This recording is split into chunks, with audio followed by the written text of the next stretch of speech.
Dabar, kai baigėsi pirmasis pavasario mėnuo ir mes jau lauksime vasaros, moterim kaip niekada yra tas šiltasis sezonas apie parodymą savęs, apie kūną, viskas, kas susijęs su grožiu ir estetika.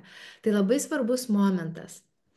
Kai mes pradedame siekti kažkokių tai tikslų susijusių su savo kūnu, suprasti, kokia tai yra priežastis. Jeigu priežastis yra nemailė savo, savęs prievarta, savęs koregavimas per tarsi neapykantą savo, per tokį pyktį, per savęs tarkavimą, jūs rezultatus pasieksite daug lėčiau ir daug mažesnius.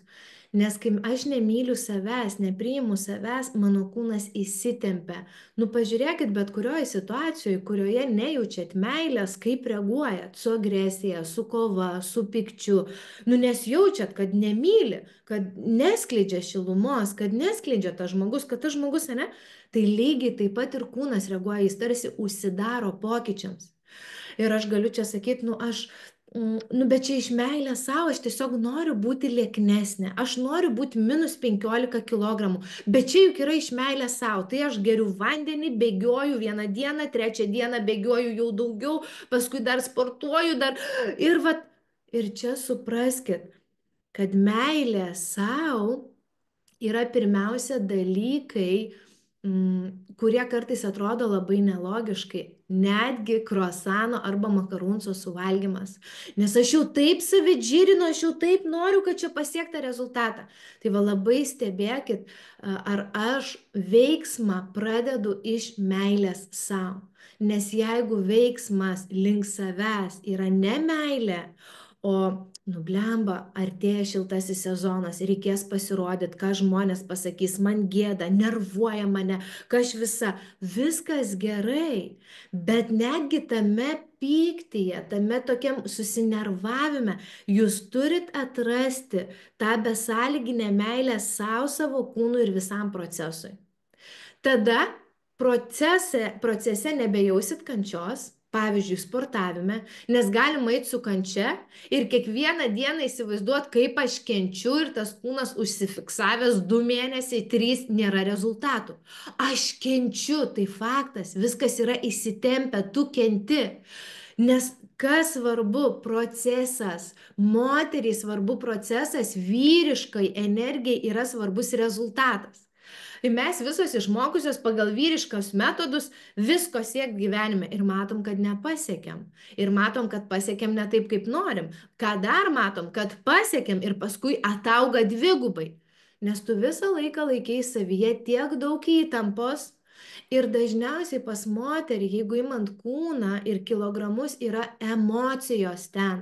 Tu nieko nedarai ir nedirbi su savo emocijomis. Tu nedarai praktikų, tam tikrų metodų netaikai, kad stiprint savo emocinį intelektą. Ir kilogramai pas tave yra emocijos. Tu prispaudus save prie sienos, džirini, nevalgai, dietą, sportuoji ir paskui po kažkiek laiko viskas atauga, nes tu nieko nepadarei su emociniu bagažu, dėl kurio buvo pas tave tie papildomi kilogramai ir plus prikaupiai papildomos įtampos ir emocinio bagažo, prispaudus save ir džirindama, siekdama to rezultato. Tai va čia labai svarbus momentas, kad dar kartą moteris yra visuma.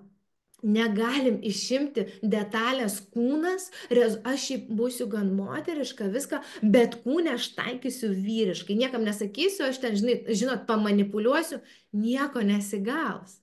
Kūnas užsidaro ir rezultatai nevyksta. Tai vad prisiminkit, labai svarbus yra malonumo procesas. Kaip man, Roberta, pajust malonumą sporte? Jeigu tu neatrandi meilę savo taško ir nedirbi su meilė savo tema rimtai, labai atsakingai, tai tu ir nepajusi ten to malonumo. Patikėkit manim, žinau, ką kalbu, esu buvusi profesionali šokėja, šokdavau 3-5 valandas, dar sportuodavau ir prisikimšdavau bandelių. Taip, kad net neprisikimšus bandelių vis tiek emociškai gali kauptis. Kai aš visiškai atsisakiau tų dalykų, kas atrodo logiška ir pradėjau daryti, kas nelogiška, tai dirbti su energija, su meilė savo, Nu, rezultatai tokie, bet mane matot ir sportuose, tik dėl to, kad man ten patinka ir jausmas man patinka. Patinka ir kaip aš atrodo, ir gražus rezultatas patinka. Tačiau va čia labai svarbus momentai ir juos gali atrasti moteris tik dirbdama su savimi.